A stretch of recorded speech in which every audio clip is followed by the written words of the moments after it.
The Atlanta Hawks have been extra quiet since their loud start to the offseason, which included the number one overall pick, the trading of Dejounte Murray, which did not include Brandon Ingram. And leading up to that trade, that was probably the most popular hypothetical, I would say. It was brought up by almost every outlet because it makes some sense. Brandon Ingram, we need more of a wing. We need more length. Brandon Ingram is probably a better fit next to Trae Young. The Pelicans are trying to trade him. We were trying to trade one of our star point guards. A swap in some form or fashion seemed like the most logical course of action for both teams that are trying to remain competitive.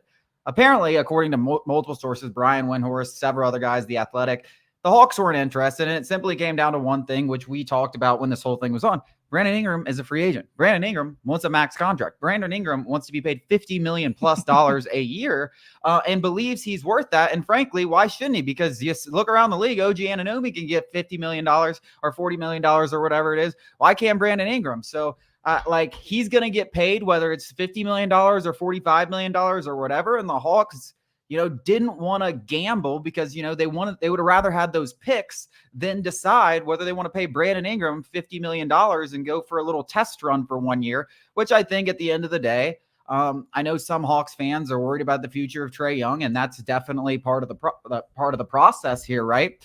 But we got to start looking towards the future because I don't know how long Trae Young's going to be here, and it certainly looks like this team is ready to retool, rebuild, whatever you want to call it. I don't know who needs to hear this, but Brandon Ingram is not who you think he is. I don't know what Hawks fans are up in arms about.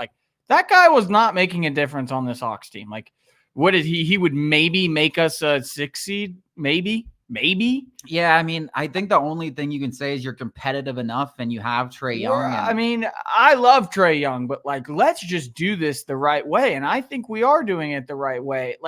The Hawks don't have a ton of breathing room still, but they have some breathing room compared to what they had to before the Dejounte Murray trade. We have something where you trade for Brandon Ingram and you're effectively backing yourself into the same corner you just got out of with Dejounte Murray. And I think, if you're talking about a Brandon Ingram who's going to give you 20 plus points, 5 assists, 5 rebounds, he's probably worth that $50 million max contract because he's a wing.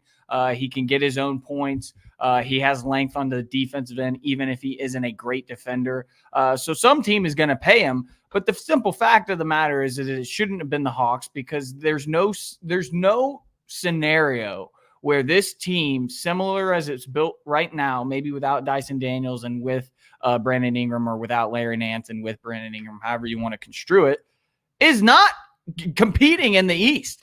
We have got to build it from the foundation, and trying to skip over fundamental steps of getting key contributors like a Dyson Daniels is foolish. We just tried to skip steps with Dejounte Murray, and it clearly didn't work.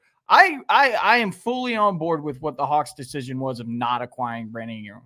Yeah, I mean, I think the thing with the NBA, especially with these contracts getting more and more absurd, we're going to see 60, 70, we're already seeing 60, but we're going to see 70, 80, 90 when the new TV deal money kicks in, is the fact that a lot of people are going to be wanting max contracts, and only a few players are really worth those max contracts, yet a ton of them will get them. And that's because teams are desperate, and desperate teams make decisions like giving Brandon Ingram a max contract when he's been injured. He hasn't necessarily shown up, not necessarily done enough to warrant that. I mean, think back to when the Hawks gave Joe Johnson a max contract because they were afraid to let him go. They were like, what are we going to do? We're not going to be able to get a guy this good. But Joe Johnson wasn't worth max money. And back then, max money was only $25 million a year. Crazy. And now it's over double that. But it's still the percentage of the salary cap that matters rather than the figure. And, paying those guys and getting those bad contracts, then they're almost impossible to deal without you giving up more stuff. So you're trading away your best player and attaching draft picks for him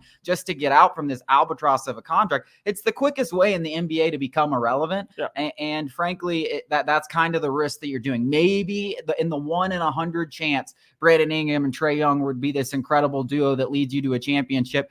I would bet that he probably wouldn't. And if you're not going to get there with them, then what's the point? Right? I agree. And I want to say this. We're in reality here where we do have a salary cap. And I know that a lot of teams really don't. The Warriors for a long time are willing to pay the luxury tax. And there are several other teams who are right now because their ownership is willing to. That's not what the Hawks have.